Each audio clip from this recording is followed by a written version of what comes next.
पेडगावचा शहाणा. माँसाहेब जिजाऊंच्या मार्गदर्शनाखाली छत्रपती शिवरायांनी स्वराज्याची मुहूर्तमेढ रोवली. मावळे आणि गनिमी कावा यांचा खूप महत्त्वाचा वाटा होता स्वराज्य निर्मितीत. गनिमी काव्यामुळेच सैन्य शक्तिबल कमी असूनही केवळ युक्तीनेच महाराजांनी अनेक कठीण अशक्य युद्धे जिंकली. याचे उत्तम उदाहरण म्हणजे बहादूरगड येथील बहादूरखानासोबतची लढाई.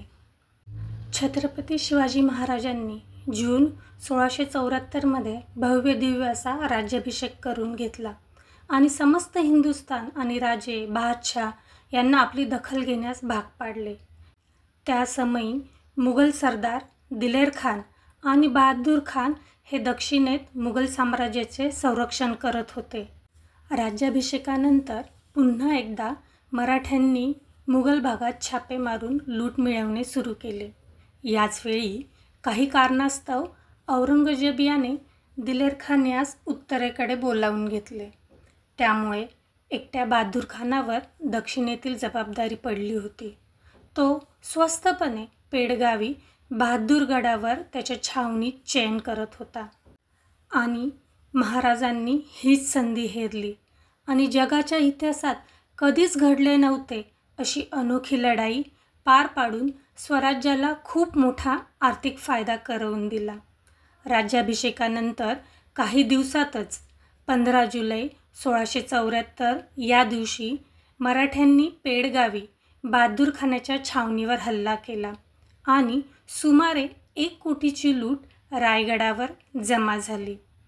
तसे बघायला गेले तर पेडगावमध्ये मोठ्या प्रमाणात मुबलक फौज होती. मात्र मराठ्यांनी शक्तीपेक्षा युक्ती श्रेष्ठ हे अंमलात आणून मुघल फौजेला मूर्ख बनवून लूट मिळवली. बहादूरगडाला जाण्यासाठी जे 2 रस्ते होते त्यातील एकावरून काही हजारांचे सैन्य, अंदाजेच 2000 सैन्य पेडगावावर चालून गेले आणि जेव्हा मुघल फौज समोर उभी ठाकली तेव्हा मात्र मराठे मागे फिरून पळू लागले. मुघल फौजेला वाटले मराठे घाबरून मागे पळत आहेत. सैन्याचा पाठलाग करत करत मुघल सैन्य पेडगावच्या हद्दीपासून बरेच दूरपर्यंत गेले. खानाच्या फौजेत एकच जल्लोष झाला. शिवाजीच्या फौजेला हरवून पळायला लावले हे काही छोटे काम नाहीच. शिवबाची फौज हरली, पळ काढला ही जीत औरंगजेबास कळाल्यावर आपल्याला केवढे इनाम मिळेल. ह्या आनंदात बहादूर खान छाती फुगवून घोड्यावरून डवलत डवलत परतत होता. त्याचवेळी बहादूर खानाला धुराचे मोठमोठे लोट किल्ल्यातून बाहेर पडताना दिसत होते.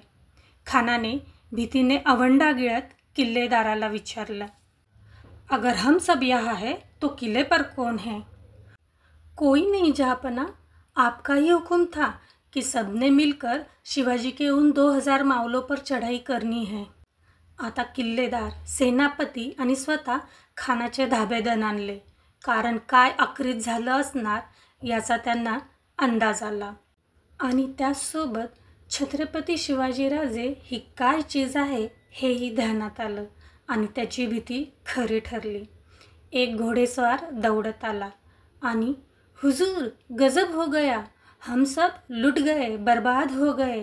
आप सब वहाँ 2000 मराठाओं के पीछे दौड़े और यहाँ किले पर 7000 मराठाओं ने हमला करके सब लूट लेके चले गए हुजूर. अर्थात मुघल फौजेला जेव्हा हे समजले त्यावेळी ते मागे फिरले. मात्र मराठा सैन्याने तोपर्यंत आपले काम चोख केले होते. मराठ्यांनी 1 कोटी नगद आणि 200 अरबी घोडी लंपास केली. ह्या लुटीने राज्याभिषेकाचा बराचसा खर्च शिवरायांनी भरून काढला.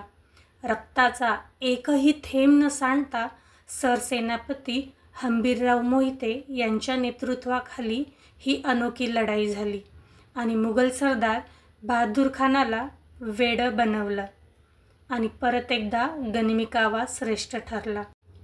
तेव्हापासून म्हण प्रचलित झाली, पेडगावचा शहाणा. तुम्हाला पण अशा कोणत्याही म्हणीमागील गोष्ट माहीत असेल तर कमेंटमध्ये नक्की सांगा. बहादूर खानाला वेडं ठरविणारा पेडगावचा शहाणा हा कथा वाचनाचा व्हिडिओ तुम्हाला आवडल्यास चॅनलला लाईक, शेअर आणि सबस्क्राईब करा. धन्यवाद. जय शिवराय, जय संभाजीराजे.